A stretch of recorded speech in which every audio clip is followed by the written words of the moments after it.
वो बिना कहे मेरा साथ दे रहा है, वो बिना कहे मेरे लिए पानी ले आई। किया तुम बिना कहे कुछ नहीं कर सकते, वो बिना कहे कुछ नहीं करता है। इन जुमलों को गौर से देखो। ऐसे जुमले हम अपने डे टू डे लाइफ यानी रोज़मर्रा ज़िंदगी में ज़रूर बोलते या सुनते हैं दूसरों से।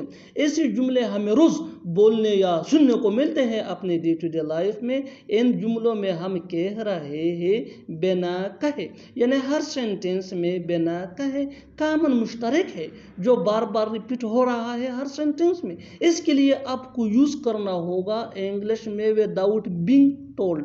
विदाउट बीइंग टोल्ड मीन बिना कहे। आइए कंप्लीट स्ट्रक्चर देखते हैं। Let me explain. Sentence plus without being told. Sentence ये सिचुएशन के हिसाब से होगा और विदाउट बीइंग टोल्ड मीन बिना कहे। यही वो फार्मूला है जिसकी मदद से आप भी सीख सकते हैं ऐसे जुमले अंग्रेजी जुबान में आसानी से। That can be really helpful for you. आगे डिटेल से समझाता हूँ मिसालों से। Here are some example for better understanding, so make sure to watch this video till to end. इस वीडियो को स्किप मत करना। अच्छी तरह समझने के लिए इसको जरूर एंड तक देखना। वो बिना कहे मेरा साथ दे रहा है। He is supporting me without being told. He is supporting me without being told. Next example for better understanding. वो बिना कहे मेरे लिए पानी ले आई। She got water for me without being told. She got water for me without being told. क्या तुम बिना कहे कुछ नहीं कर सकते? Can you not do anything without being told? Can you not do anything without being told? वो बिना कहे कुछ नहीं करता है। He doesn't do anything without being told. He doesn't do anything without being told. और आखिर में ये सेंटेंस आपके लिए कमेंट सेक्शन में इसका जवाब ज़रूर देना। बिना कहे वहाँ मत जाना। बिना कहे वहाँ मत जाना। Subscribe to English PS for more advance English sentence structure. Thanks man. कहाँ लिखा है कि हम यहाँ फोटो नहीं खींच सकते हैं? कहाँ लिखा है कि हम यहाँ नहीं रुक सकते हैं? कहाँ लिखा है कि यहाँ तुकना मना है? कहाँ लिखा है कि हम यहाँ पार्क नहीं कर सकते? इन जुमलों को गौर से देखो। ऐसे जुमले हम अपनी डे टू डे लाइफ यानी रोज़मर्रा ज़िंदगी में ज़रूर बोलते या सुनते हैं दूसरों से। ऐसे जुमले हमें रोज़ बोलने या सुनने को मिलते हैं अपने डे टू डे लाइफ में। इन जुमलों में हम कह रहे हैं कहाँ लिखा है कि, यानी हर सेंटेंस में कहाँ लिखा है कि कॉमन मुश्तरक है जो बार बार रिपीट हो रहा है हर सेंटेंस में। इसके लिए आपको यूज़ करना होगा इंग्लिश में where does it say that. Where does it say that mean कहाँ लिखा है कि। आइए कंप्लीट स्ट्रक्चर देखते हैं। Let me explain. Where does it say that plus sentence. Sentence ये सिचुएशन के हिसाब से होगा और where does it say that mean कहाँ लिखा है कि। यही वो फार्मूला है जिसकी मदद से आप भी सीख सकते हैं ऐसे जुमले अंग्रेजी जुबान में आसानी से। That can be really helpful for you. आगे डिटेल से समझाता हूँ मिसालों से। Here are some example for better understanding, so make sure to watch this video till to end. इस वीडियो को स्किप मत करना। अच्छी तरह समझने के लिए इस वीडियो को आखिर तक जरूर देखना। कहाँ लिखा है कि हम यहाँ फोटो नहीं खींच सकते? Where does it say that we can't take picture here? Where does it say that we can't take picture here? कहाँ लिखा है कि हम यहाँ नहीं रुक सकते हैं? Where does it say that we can't stay here? Where does it say that we can't stay here? कहाँ लिखा है कि यहाँ तुकना मना है? Where does it say that spitting is forbidden here? Where does it say that spitting is forbidden here? कहाँ लिखा है कि हम यहाँ पार्क नहीं कर सकते? Where does it say that we can't park here? Where does it say that we can't park here? और आखिर में ये सेंटेंस आपके लिए कमेंट सेक्शन में इसका जवाब ज़रूर देना। कहाँ लिखा है कि यहाँ बैठना मना है? कहाँ लिखा है कि यहाँ बैठना मना है? Subscribe to English PS for more advance English sentence structure. Thanks ma'am. बिना किसी तैयारी के यहाँ मत आओ। बिना किसी तैयारी के उसे मत बुलाओ। बिना किसी तैयारी के वहाँ मत जाओ। बिना किसी तैयारी के मत खेलो। इन जुमलों को गौर से देखो। ऐसे जुमले हम अपनी डे टू डे लाइफ यानी रोज़मर्रा ज़िंदगी में ज़रूर बोलते या सुनते हैं दूसरों से।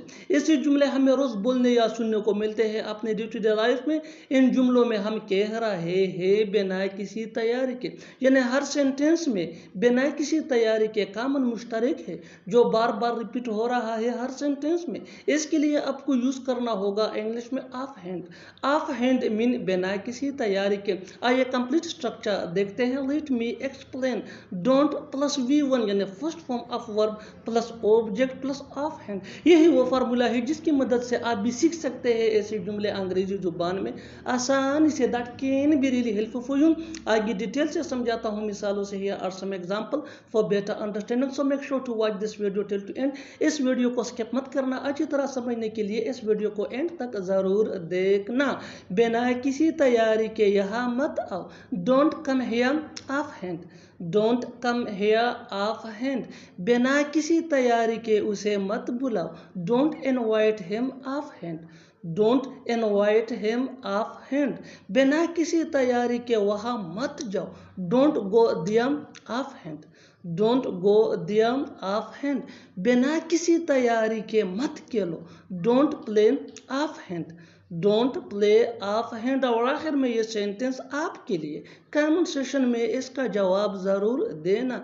बिना किसी तैयारी के उससे बात मत करो। बिना किसी तैयारी के उससे बात मत करो। Subscribe to English PS for more advance English sentence structure. Thanks man. मैंने उससे दिल लगा लिया है। किसी से दिल मत लगाना। तुम्हें उससे दिल नहीं लगाना चाहिए था, उसने तुमसे दिल लगा लिया है। इन जुमलों को गौर से देखो। ऐसे जुमले हम अपने डे टू डे लाइफ यानी रोज़मर्रा ज़िंदगी में ज़रूर बोलते या सुनते हैं दूसरों से। ऐसे जुमले हमें रोज़ बोलने या सुनने को मिलते हैं अपने डे टू डे लाइफ में। इन जुमलों में हम कह रहे हैं दिल लगाना, यानी हर सेंटेंस में दिल लगाना कॉमन मुश्तरक है जो बार बार रिपीट हो रहा है हर सेंटेंस में। इसके लिए आपको यूज़ करना होगा इंग्लिश में connect heart to. Connect heart to mean दिल लगाना। आइए कंप्लीट स्ट्रक्चर देखते हैं। Let me explain. Subject plus helping verb. Helping verb को ऑक्सिलरी वर्ब भी कहा जाता है और ये टेंस या सब्जेक्ट के मुताबिक होता है। Plus connect. कनेक्ट ये मेन वर्ब है और ये टेंस के मुताबिक चेंज भी हो सकता है। प्लस पोजेसिव एडजेक्टिव यानी my, your, our, his, her, their plus heart plus object pronoun यानी me, us, you, him, her, them या नाउन। यही वो फार्मूला है जिसकी मदद से आप भी सीख सकते हैं ऐसे जुमले अंग्रेजी जुबान में आसानी से। That can be really helpful for you. आगे डिटेल से समझाता हूँ मिसालों से। Here are some example for better understanding, so make sure to watch this video till to end. इस वीडियो को स्किप मत करना। अच्छी तरह समझने के लिए इस वीडियो को एंड तक ज़रूर देखना। मैंने उससे दिल लगा लिया है। I have connected my heart to her. I have connected my heart to her. ये प्रेजेंट परफेक्ट टेंस का सेंटेंस है जिसका हेल्पिंग वर्ब हैव है और कनेक्टेड ये कनेक्ट का थर्ड फॉर्म है माई, ये पॉजेसिव एडजेक्टिव है और हर ये ऑब्जेक्ट प्रोनाउन है। Next example for better understanding. किसी से दिल मत लगाना। Don't connect your heart to anyone. Don't connect your heart to anyone, तुम्हें उससे दिल नहीं लगाना चाहिए था। You should not have connected your heart to her. You should not have connected your heart to her, उसने तुमसे दिल लगा लिया है। He has connected his heart to you. He has connected his heart to you. और आखिर में ये सेंटेंस आपके लिए। कमेंट सेशन में इसका जवाब जरूर देना। उससे दिल मत लगाना। उससे दिल मत लगाना। Subscribe to English PS for more advance English sentence structure. Thanks for watching. ये क्या तरीका है खाना खाने का। ये क्या तरीका है पढ़ने का। ये क्या तरीका है बोलने का। ये क्या तरीका है चलने का। इन जुमलों को गौर से देखो। ऐसे जुमले हम अपने डे टू डे लाइफ यानी रोजमर्रा जिंदगी में जरूर बोलते या सुनते हैं दूसरों से। ऐसे जुमले हमें रोज बोलने या सुनने को मिलते हैं अपने डे टू डे लाइफ में। इन जुमलों में हम कह रहे हैं ये क्या तरीका है, यानी हर सेंटेंस में ये क्या तरीका है कॉमन सेम है जो बार बार रिपीट हो रहा है हर सेंटेंस में। इसके लिए आपको यूज करना होगा इंग्लिश में what is this way to. What is this way to mean ये क्या तरीका है। आइए कंप्लीट स्ट्रक्चर देखते हैं। Let me explain. What is this way to plus V1 यानी first form of verb plus other words. यही वो फार्मूला है जिसकी मदद से आप भी सीख सकते हैं अंग्रेजी जुबान आसानी से। That can be really helpful for you. आगे डिटेल से समझाता हूँ मिसालों से। Here are some example for better understanding, so make sure to watch this video till to end. अच्छी तरह समझने के लिए इस वीडियो को स्किप मत करना बल्कि पूरा देखना। ये क्या तरीका है खाना खाने का। What is this way to eat? What is this way to eat? ये क्या तरीका है पढ़ने का। What is this way to study? What is this way to study? ये क्या तरीका है बोलने का। What is this way to speak? What is this way to speak? ये क्या तरीका है चलने का। What is this way to walk? What is this way to walk? और आखिर में ये सेंटेंस आपके लिए कॉमन सेशन में इसका जवाब जरूर देना। ये क्या तरीका है लिखने का। ये क्या तरीका है लिखने का। Subscribe to English PS for more advance English sentence structure. Thanks Manan.